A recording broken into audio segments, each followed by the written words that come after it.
And then, Madam President, there is the matter of the People's Republic of China. This coronavirus pandemic originated in China. Whether the virus escaped from a lab or was transmitted at a so-called wet market, we do not yet know for sure. But Chinese Communist Party leaders probably do know, and they owe it to all the nations suffering from this virus to be truthful and to be transparent. The world deserves the facts, all of the facts. Here's one fact we do know. The virus spread was exacerbated by China's unconscionable efforts to cover it up. The Communist Party reprimanded and threatened to jail Dr. Wen Liang, the heroic whistleblower who tried to warn the world about COVID-19 and later died from it. Within hours of his death, by the way, a wave of outrage over CCP's treatment of Dr. Li spread on Chinese social media until the government censored that as well. At the peak of the outbreak, the Chinese Communist Party was reportedly wielding its own people inside their own houses, welding them inside their own houses. And today, you better believe that party commissars are training their sights on the Chinese survivors, activists, and lawyers who dare to seek the truth. Outside the borders, China's leaders seem to think they could either charm, cajole, or threaten the world into submission. They supposedly donated medical supplies to foreign countries that quickly proved faulty and unusable. They threatened to boycott Australian beef. They even threatened to cut off pharmaceutical exports to the U.S. so that we would, quote, plunge into the mighty sea of coronavirus, end quote.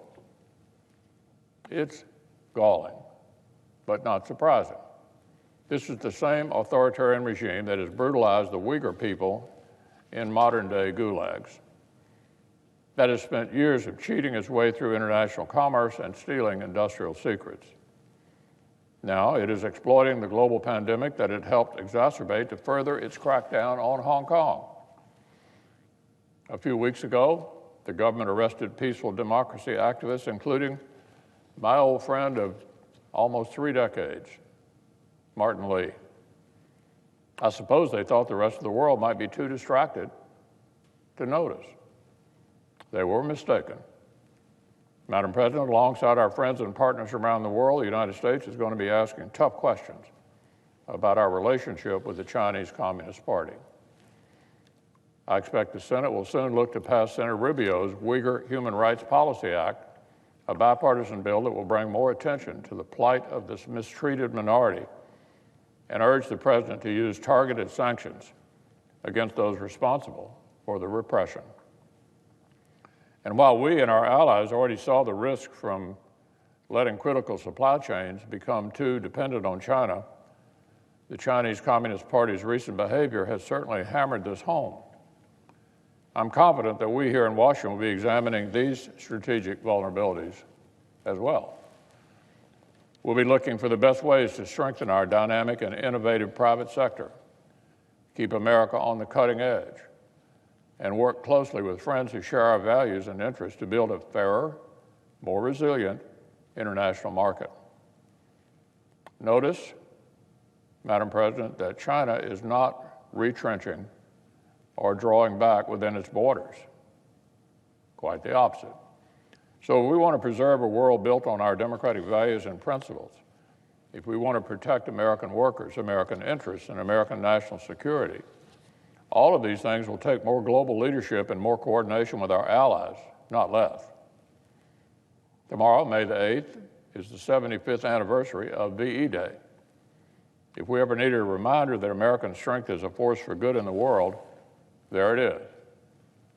Thanks to the tireless work of our colleague, Senator Pat Roberts, tomorrow was meant to be the dedication of the new Eisenhower Memorial. It's been postponed due to the virus.